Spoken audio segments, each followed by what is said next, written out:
João 2, de 1 a 12, um texto bem conhecido, uma história muito conhecida. 3 dias depois, houve um casamento em Caná da Galileia e a mãe de Jesus estava ali. Jesus também foi convidado com seus discípulos para o casamento. Tendo acabado o vinho, a mãe de Jesus lhe disse: eles não têm mais vinho. Mas Jesus respondeu: por que a senhora está me dizendo isso? Ainda não é chegada a minha hora. Então ela falou aos serventes: façam tudo o que ele disser. Estavam ali 6 potes de pedra que os judeus usavam para as purificações, e em cada um cabiam cerca de 100 litros. Jesus lhes disse: encham de água esses potes. E eles os encheram totalmente. Então lhes disse: agora tirem um pouco e levem ao responsável pela festa. Eles o fizeram. Quando o responsável pela festa provou a água transformada em vinho, ele não sabia de onde tinha vindo, por mais que os serventes que haviam tirado a água soubessem. Chamou o noivo e lhe disse: todos costumam servir primeiro o vinho bom, e quando já beberam muito, servem o vinho inferior. Você, porém, guardou o melhor vinho até agora. Assim, em Caná da Galileia, Jesus deu início a seus sinais. Ele manifestou a sua glória e os seus discípulos creram nele. Depois disso, ele foi a Cafarnaum com sua mãe, seus irmãos e seus discípulos, e ficaram ali não muitos dias. Obrigado, Pai, por tua palavra viva e eficaz. Que o teu Espírito continue a nos falar através da exposição da mesma agora, e este mesmo Espírito nos dê forças para colocarmos em prática os teus ensinos. Em nome de Jesus oramos. Amém. Mudou da água para o vinho. Você já deve ter ouvido essa expressão. A frase surgiu a partir desta história. Normalmente, isso indica uma mudança radical de uma pessoa ou de alguma situação. E, em geral, uma mudança para melhor. A história narra o primeiro milagre que Jesus realizou no seu ministério terreno. Alguém podia até pensar: Jesus poderia ter tido uma estreia mais impactante. Talvez ressuscitando Lázaro, ou andando sobre as águas, ou curando um leproso, ou expulsando a legião de demônios do Gadareno. Marcaria mais, impactaria mais. Um produtor artístico, humano, secular, ou até mesmo gospel, existem produtores gospel, dos shows gospel que nós temos por aí, são produtores, são contratados, é gente boa, e não há problema nenhum em investir em um profissional bom, desde que seja crente e faça aquilo para a glória de Deus. Ele poderia até pensar assim: não foi o melhor, não foi a estreia adequada. Mas o produtor do Messias Jesus, Deus Pai, pela direção e poder do Espírito Santo, entendeu assim: um início discreto, mas impactante e transformador. Numa cidade que também ficava lá no canto, e não em Jerusalém. Se bem que João fala que logo depois ele vai para Jerusalém. Mas é lá, naquele cantinho da Galileia, Caná, que até hoje é uma dúvida qual teria sido há duas localidades que disputam qual seria a Caná da época de Jesus. Todos nós precisamos de mudança em alguma área da nossa vida. E quando a gente pensa em ano novo, a gente pensa nisso: eu quero mudar, eu quero ter um ano diferente, eu quero fazer coisas diferentes. Mas o que é necessário para que uma transformação dessas aconteça, para que as coisas na sua vida mudem da água para o vinho? Vamos aprender com a palavra de Deus. Agora eu queria que colocasse na tela os versículos 1 e 2, novamente. Eu quero ler novamente os versículos 1 e 2. Se você puder, leia comigo, vamos ler juntos? Em casa também leia. 3 dias depois, houve um casamento em Caná da Galileia, e a mãe de Jesus estava ali. Jesus também foi convidado com os seus discípulos para o casamento. Até aí. 3 dias depois é, na verdade, o 3º dia depois do encontro de Jesus com Natanael, que nos outros evangelhos é conhecido como Bartolomeu. E Natanael é de Caná da Galileia. Vai ser dito lá no capítulo, mais tarde, no final, no capítulo 21, é dito que ele é dessa cidade. Talvez ele morasse ali, talvez Jesus estivesse chegando, que a gente vê ele saindo lá, ele é batizado, depois ele vai subindo e chamando os seus discípulos lá na Galileia. Alguns o encontram lá desde do local do batismo e vão para a Galileia, mas lá em Caná era a terra do Natanael. Natanael é aquele que disse, pode vir alguma coisa boa de Nazaré? Mas ele era de Caná, uma cidade pior que Nazaré. Mas era comum se falar isso. Pode vir alguma coisa boa de Mato Grosso, né? Eu falo porque é minha terra. Então, às vezes alguém pode perguntar, isso é terra de índio. Eu lembro de ouvir muito isso daí. Perguntava se eu encontrava com onça no meio da rua.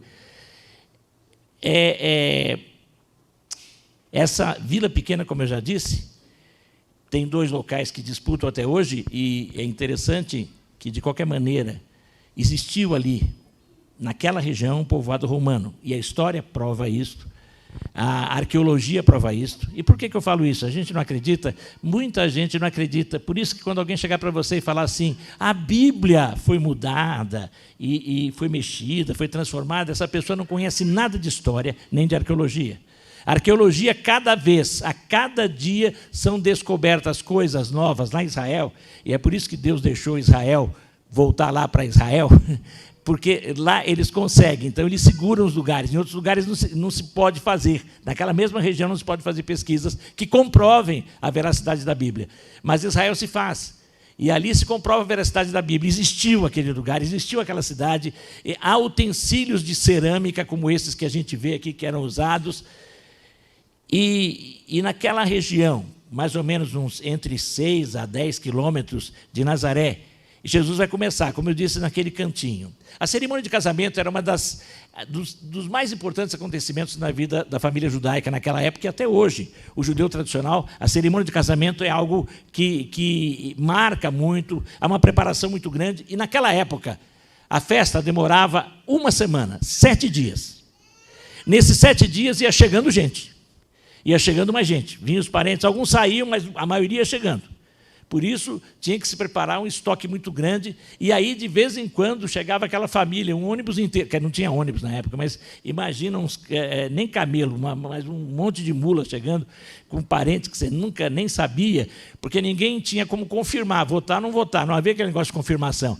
Então, por isso que, às vezes, algumas famílias ficavam de saia curta, de saia justa, né? Vamos dizer, e curta também, porque ficava ali totalmente preocupado, o que fazer agora? Chegou mais gente do que a gente esperava, e podia chegar, pelo tempo, pela demora que se tinha, e a família tinha que estar preparado. Maria, a mãe de Jesus, provavelmente era da família do noivo, e até pela participação dela, a preocupação dela, talvez ela até estivesse ajudando. Sabe aquela tia que está ali ajudando na festa? Ela devia estar fazendo aquilo, preocupada, olhando o que está faltando, o que pode acontecer. E essa também é a razão que Jesus e os seus discípulos, amigos dele, né, não sabiam ainda que eram discípulos, mas seus amigos, foram convidados. Eram os primeiros discípulos. Jesus estava com os primeiros 6 discípulos, então não era uma comitiva tão grande, ele foi convidado e estava ali.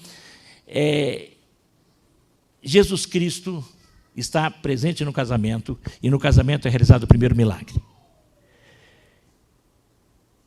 Com isso, Jesus Cristo está confirmando a bênção de Deus sobre o casamento e sobre a família.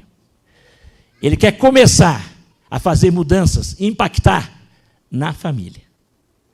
Numa família, numa festa de família, Jesus quis fazer a mudança da água para o vinho. Porque a família é demonstrada através deste primeiro milagre a importância que ela tem no reino de Deus. Teve no passado e tem até hoje. A mudança da água para o vinho impactou uma família. E mudança da água para o vinho, na minha e na sua vida, deve impactar primeiramente a nossa família. E a família tem que ser a primeira a perceber essa mudança.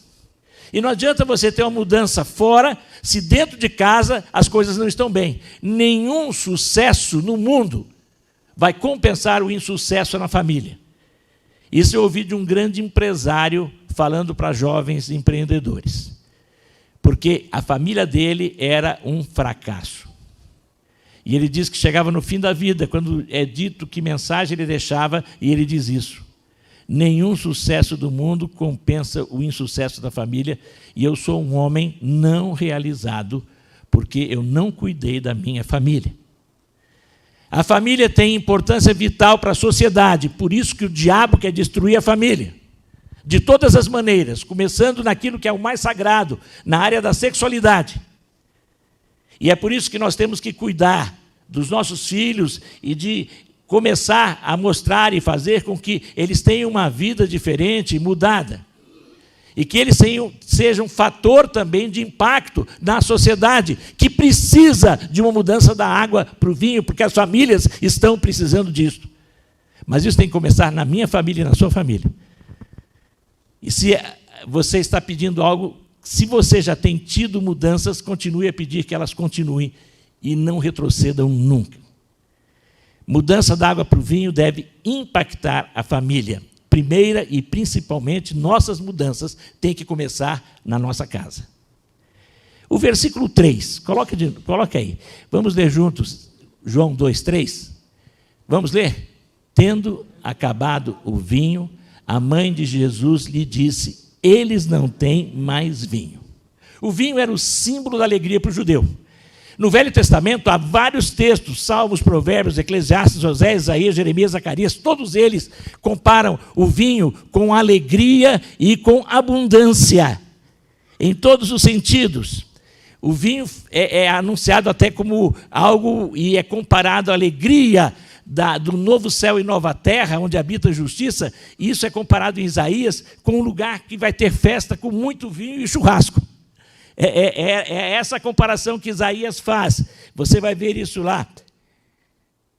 Na época, era o símbolo da bênção divina. Por isso, no casamento, acabar o vinho era sinal de desgraça. Era um casamento que começava mal. Por isso, a preocupação da Maria, que, como eu disse, provavelmente uma parente, está. O vinho, a gente fala mais vinho, a gente é contra o álcool, sim. A Bíblia também não é favorável ao álcool, mas era a única maneira deles preservarem as coisas benéficas da uva, era com aquele alimento dentro do álcool. Hoje a gente tem sucos muito bons que nem precisamos disso, mas na época eles precisavam. Agora, essa palavra vinho usada aqui é usada para vinho novo, de baixa fermentação, aquele que era produzido próximo de casa e era consumido logo. Ele não ficava muito tempo fermentando, por isso era mais fraco. E, em geral, isso, quando você vai examinar a história dos judeus, é um livro interessantíssimo sobre isso, não é sagrado, mas ele tem muito conteúdo histórico, que é o livro de Macabeus. Ele vai contar que o vinho ele não é bom puro, ele é bom misturado com água. E é bom não água pura, mas água misturada com vinho. Era bebida normal, comum, mas suave, mas ainda assim simbolizava alegria. Agora, quando acabava, aquilo, além de ser desgraça, ofendia os convidados e desonrava a família dos noivos. Era o fim da festa. Quando coisas acabam também na vida da gente, na família da gente, saúde, dinheiro, relacionamentos, e para a maioria, a alegria, às vezes, é isso. E quando essas coisas acabam, para muitos acaba até a razão de viver. Mas Jesus não quer assim. E é interessante o que acontece, porque Maria vai e informa a Jesus o que tem acontecido. Jesus quer ouvir o meu e o seu pedido, a minha e a sua necessidade. Jesus estava presente na festa. Ele já era o Messias. Sempre Jesus foi Deus. Será que ele não sabia que o vinho estava acabando? Ele sabia. Não tenho dúvidas disso. Ele sabe os seus problemas de saúde, ele sabe dos seus problemas financeiros, ele sabe das suas dificuldades dentro da sua casa, com um filho ou uma filha, ou talvez com seu esposo ou esposa, ele sabe. Mas ele quer que você saiba que ele sabe, e você só vai saber que ele sabe quando você colocar isso pedindo a ele em oração. Por isso que a oração é necessária. E você deve chegar a Jesus e apresentar a ele todas as suas necessidades. Todas. Aquela necessidade era muito grande na época. Alguém poderia dizer, só vinho. Mas ela colocou a necessidade. Nós temos que ser específicos nas nossas petições a Deus por meio de Jesus. Vamos colocar a Ele todas as necessidades, porque Ele quer e Ele vai agir à medida que você dizer a Ele, porque quando você diz a Ele, você está dizendo também, eu deixo o Senhor intervir na minha vida. Porque Ele não vai forçar, Ele tem bênçãos 1000 para você e para mim.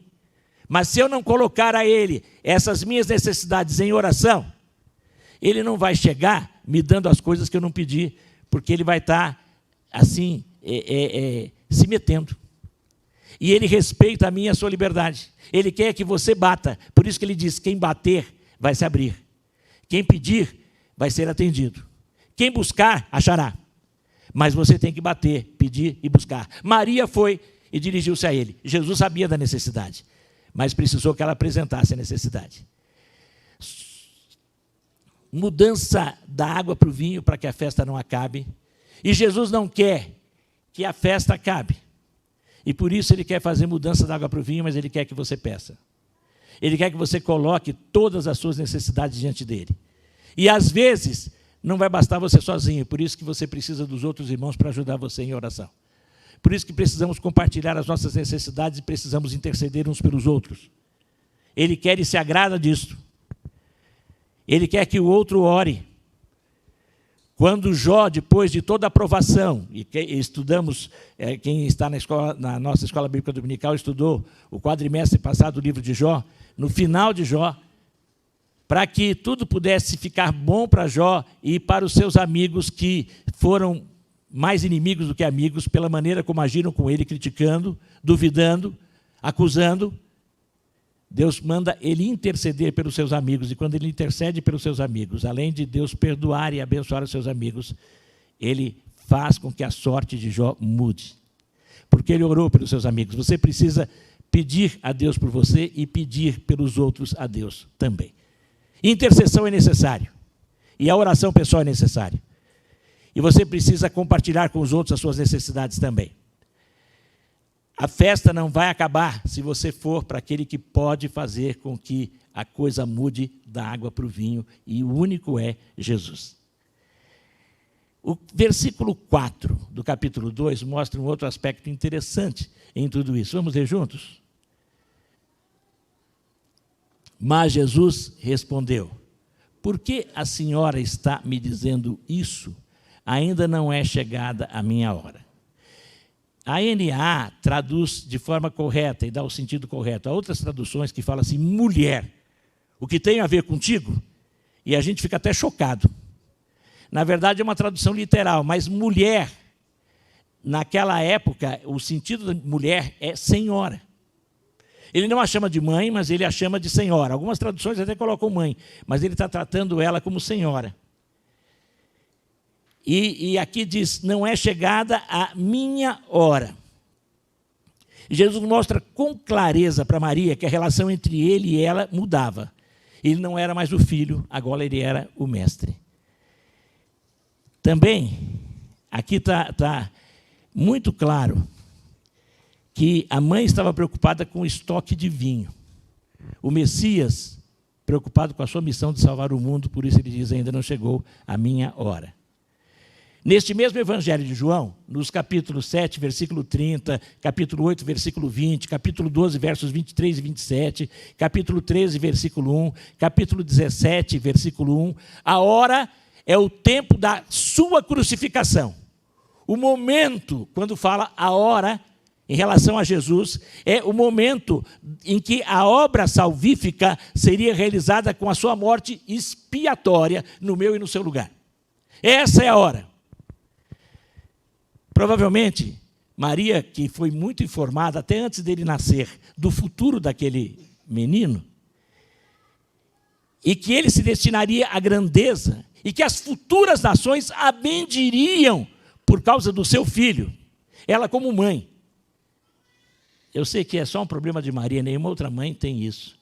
Ela estava ansiosa para que ele fizesse a sua grande estreia. Ela estava ansiosa para que ele fosse visto pelos outros como o ungido, o poderoso salvador da nação. Mas Jesus, ele diz para Maria, olha, as coisas não são como você quer. Você está certa em apresentar a necessidade, mas você não pode, de maneira alguma, me forçar a fazer alguma coisa. Há uma frase muito mal dita, e muito dita por muitos: peça à mãe que o filho atende. Isso não é verdade. Jesus não atendeu porque era Maria. Se outra pessoa tivesse pedido a ele, ele teria atendido. Ele só queria que alguém intercedesse. E Maria foi, mas provavelmente ela foi e chegou assim: olha, faz alguma coisa, você pode. E ele fala: para aí. Você não é mãe aqui. Aqui você é uma senhora. Você quer ser discípula? Tudo bem. Agora, essa hora que você está pensando que eu vou me revelar como Messias, não é agora. A revelação maior vai ser no pior momento, que é o momento da morte, em que ela estaria presente também. Porque Maria assiste à crucificação do seu filho. Mas a hora não chegou. Mas vai começar agora tudo. Agora vão começar os sinais que revelam o Messias. Mas vai começar de uma forma diferente do que você pensa. Eu não vou chamar o povo aqui. Eu não vou dizer: agora, grande público, preparem-se para o momento do milagre. Jesus fez isso de forma tão discreta que a maioria das pessoas não percebeu. Provavelmente João estava junto, porque João é o único dos discípulos que narra esse milagre. Talvez um outro discípulo tenha se aproximado, mas a própria Maria sai e deixa ele. Jesus vai fazer mudanças da água para o vinho e, às vezes, milagres terão que acontecer.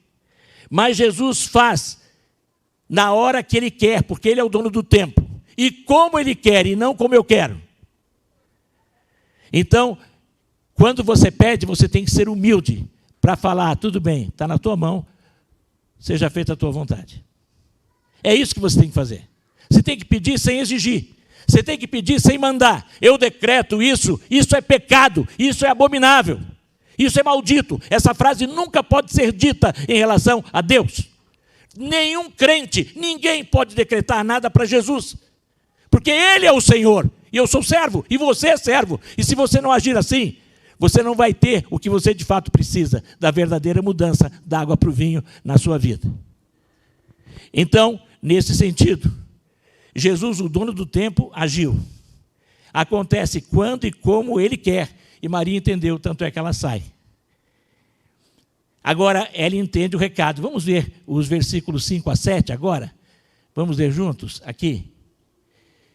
Então, ela falou aos serventes. Leiamos juntos. Façam tudo o que ele disser. Continua, o 6 e o 7. Estavam ali 6 potes de pedra que os judeus usavam para as purificações, e em cada um cabiam cerca de 100 litros. Jesus lhes disse: encham de água esses potes, e eles os encheram totalmente. Até aí.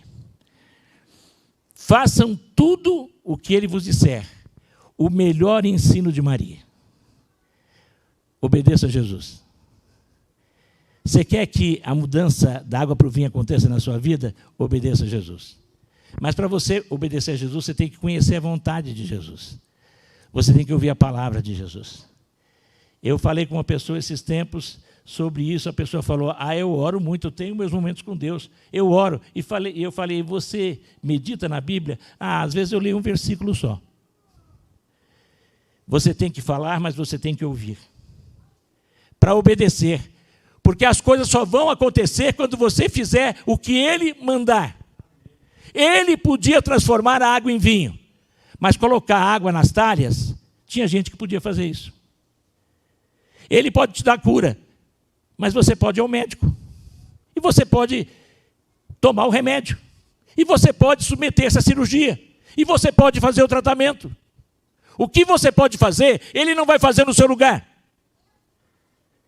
Alguém disse uma vez: toda a cura é divina.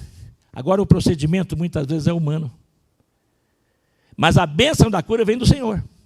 Não adianta você ir ao melhor dos hospitais se a bênção dele não estiver presente. Mas você pode ir no hospital mais simples, e se a bênção dele estiver presente, ele vai usar tudo aquilo para fazer com que as coisas mudem da água para o vinho, na sua saúde também. Faça tudo o que ele disser. E ele mandou: encham.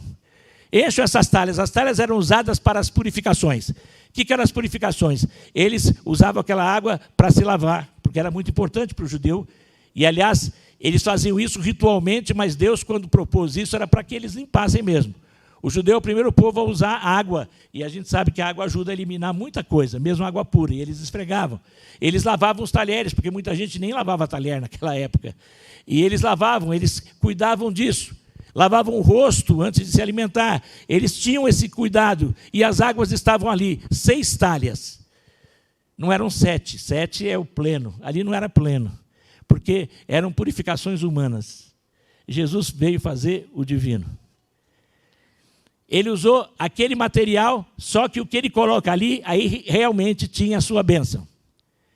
Jesus está começando uma nova ordem, uma nova aliança, e ele usa daquilo que era a base, porque até hoje tudo que nós temos é baseado no que foi revelado inicialmente aos profetas. Mas agora nós temos algo novo que Jesus trouxe. Por isso toda a Bíblia tem que ser vista sob a ótica do Novo Testamento. A doutrina dos apóstolos. E nesse sentido Jesus está usando e está falando. E eles vão encher aquilo que era para purificação, para fazer algo novo, bom e puro. E eles vão enchendo, provavelmente eles tiravam do poço, da fonte, aquela água e colocavam ali, enchendo-as até o fim. Não dava para Jesus misturar vinho ali. Alguém diz, ele devia ter um estoquezinho, um vinho muito forte. E ele foi misturando na água. Não, porque eles encheram de água até quase que vazar. Entornar. Porque realmente Jesus não fez. E alguém já disse sobre isso, que para acontecer uma mudança dessas, isso é algo que quimicamente não se explica. E aí entra realmente o poder sobrenatural. A transformação. Porque houve a intervenção divina. Quando algo parece impossível, se é da vontade de Deus que aconteça na sua vida, não há impossível para Ele. Ele muda as coisas da água para o vinho. Você tem que crer e obedecer. Agora, do versículo 8 ao versículo 10.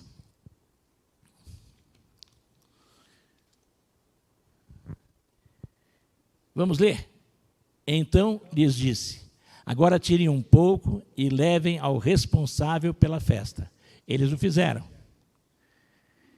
Quando o responsável pela festa provou a água transformada em vinho, ele não sabia de onde tinha vindo, por mais que os serventes que haviam tirado a água soubessem, chamou o noivo.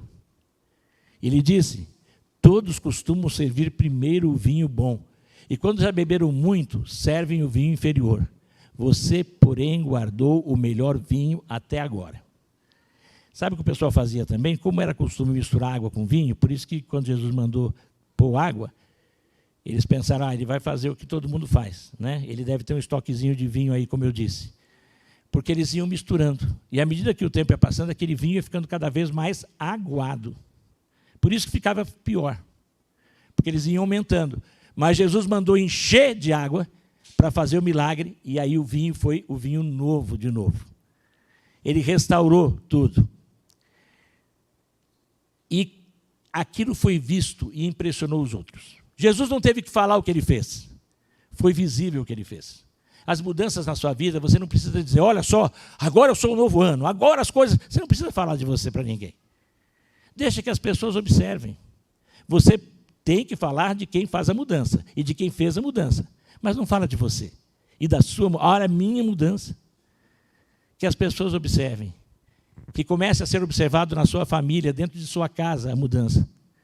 Que isso seja observado pelos seus vizinhos, pelo pessoal do serviço, pelo pessoal da escola, pelos seus amigos, até pelo pessoal do trânsito, aquele lugar que você passava xingando. Você não precisa xingar mais. E nem xingar o prefeito quando você é multado. Deixa as pessoas perceberem as coisas novas que estão acontecendo pela ação do Senhor, porque, naturalmente, quando Ele age, os outros vão observar. Mas quando observarem, é hora de você dizer, mas Jesus é que mudou. Jesus tem feito milagre. Sim, Agora os versículos 11 a 12. Vamos ver o final de tudo? Assim, vamos ler? Assim, em Caná da Galileia, Jesus deu início aos seus sinais. Ele manifestou a sua glória e os seus discípulos creram nele. Depois disso, ele foi a Cafarnaum com sua mãe, seus irmãos e seus discípulos e ficaram ali não muitos dias.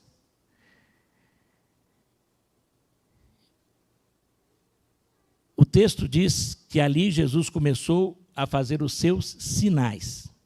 Essa palavra sinal, originalmente é semeion, em grego, que significa uma indicação, apontar para algo. João, normalmente, várias vezes ele cita os milagres como sendo sinais, para mostrar que Jesus, quando fez, não fez pelo fato em si. O objetivo de Jesus não era abrir uma nova distribuidora de vinhos. O objetivo de Jesus não era se tornar um mestre de cerimônias. O objetivo de Jesus não era só fazer aquele pessoal ficar contente e alegre. O objetivo de Jesus era apontar que com ele, a causa da festa, muito mais do que o vinho da terra, o vinho novo que ele põe na gente, não vai acabar. Jesus estava apontando para a festa que viria, eterna, como Isaías mesmo prediz, que vai acontecer, simbolicamente regada com vinho e com carne, mas é uma festa de abundância, que é o que vem ainda. Porque o fato de ter acontecido ali não significa que o tempo todo eles tinham vinho novo à disposição. Quando Jesus multiplicou o pão, muita gente seguiu ele para ver de novo e para ter pão para sempre. Ele diz, não é isso, eu sou o pão da vida. Todos os milagres de Jesus tinham como objetivo mostrar que ele era o Messias, o Salvador, o Redentor, que ele tinha o poder. Este era o objetivo de cada milagre. E até hoje, quando Jesus faz milagres, ele não faz para deixar você bem.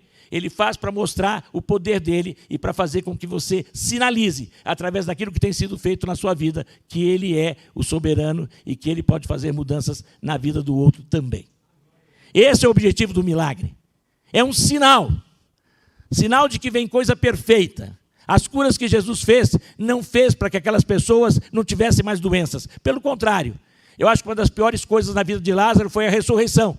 Porque quando Lázaro saiu para fora, ele pensou, puxa vida, vou começar tudo de novo. E depois eu vou morrer de novo. Porque Lázaro morreu. Mas Jesus só queria mostrar que ele tem poder para ressuscitar, para mostrar que, acima de tudo, ele garante a quem crê nele a ressurreição eterna. E é isso que importa. Todos os milagres de Jesus são sinais, sinais do reino, onde as coisas não acabarão e onde a festa não vai acabar. Onde a transformação do mundo será perfeita e plena. Novos céus e nova terra, onde habita a justiça. Mudança da água para o vinho. Primeiramente, ela deve impactar a família. A mudança da água para o vinho na sua vida, nas situações difíceis que você passa, o objetivo, isso deve o quê? Impactar a família. Vamos dizer? Mudança da água para o vinho deve impactar a minha família. Vamos dizer? Mudança da água para o vinho deve impactar a minha família. Mudança da água para o vinho. Jesus faz para que a celebração da sua vida não acabe. Mudança da água para o vinho, para que a celebração não acabe. Vamos dizer? Mudança da água para o vinho, para que a celebração não acabe. Mudança da água para o vinho, que acontece quando e como Jesus quer. Vamos dizer? Mudança da água para o vinho, acontece quando e como Jesus quer. Mudança da água para o vinho, que só vai acontecer se você ouvir e obedecer Jesus. Diz em relação a você, mudança da água para o vinho só vai acontecer quando eu ouvir e obedecer Jesus. Mudança da água para o vinho, que tem que ser vista pelos outros e impactá-los também. Mudança da água para o vinho, que tem que ser vista pelos outros e impactá-los também. Mudança da água para o vinho, mais do que um milagre, um sinal do reino. Mudança da água para o vinho, talvez você esteja precisando. O grupo de cânticos vem aqui à frente agora. E nós vamos cantar, louvar ao Senhor.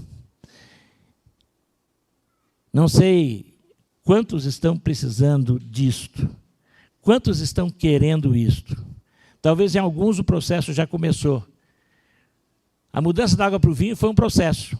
Por que não aconteceu assim de repente? Eles foram enchendo as talhas. Eles devem ter demorado quase meia hora, porque eles tinham que colocar 100 litros de água em cada talha. Então foram muitos baldes. Eu imagino que Maria devia estar roendo as unhas do lado de fora. Será que não vai acontecer? É um processo. A mudança da água para o vinho na sua vida, nos seus relacionamentos, na sua família, é um processo. Você tem que ter paciência e perseverança, sabendo que Ele não desiste e não desista de crer, de obedecer, de continuar a fazer. Talvez demore anos, mas o que acontece quando Ele está agindo, a primeira mudança que Ele faz é no seu coração. Porque quando você vai a Ele, Ele vai tirar a sua ansiedade e colocar paz no seu coração. Mudança da água para o vinho. Se você está precisando, vamos abaixar a nossa cabeça, fechar os nossos olhos. Coloque agora para o Senhor as mudanças que você está esperando hoje, que você precisa e que parecem impossíveis, mas você crê no milagre, peça a Ele agora: Senhor, muda essa situação. Talvez seja a sua, talvez seja na vida do seu filho, talvez seja na sua família, na vida de um amigo e conhecido. Peça. Creia que Ele quer ouvir o seu pedido e pode e vai responder no tempo dEle. E peça a Ele a paz. Peça agora o que você quer.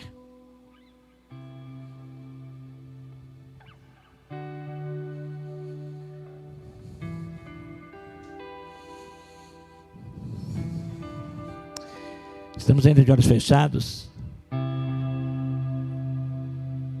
Você que está precisando agora de mudança da água para o vinho, você já está pedindo, mas precisam outras coisas acontecer, você entende que é só um milagre, em qualquer área da sua vida, eu peço que você fique em pé onde você está. Fique em pé na presença do Senhor e diga: eu quero e eu creio que o Senhor pode mudar essa situação, essa pessoa, a mim mesmo. Da água para o vinho, creia, creia. Deus Todo-Poderoso, que na terra, na pessoa de Jesus, realizou milagres sobrenaturais, ações. Eu peço que o Senhor faça mais uma vez aqui, porque pelo poder do Teu Espírito, o Senhor é presente. E Senhor, Tu sabes a mudança que cada um precisa, e nós cremos que Tu podes fazer mudanças radicais. E te pedimos que isso aconteça, que comece a acontecer agora, pelo poder do Teu Espírito Santo, e que em breve possa ser observado e testemunhos possam ser dados da Tua ação em cada vida e o Teu nome glorificado. Vidas também impactadas. Em nome de Jesus oramos e declaramos a vitória. Amém.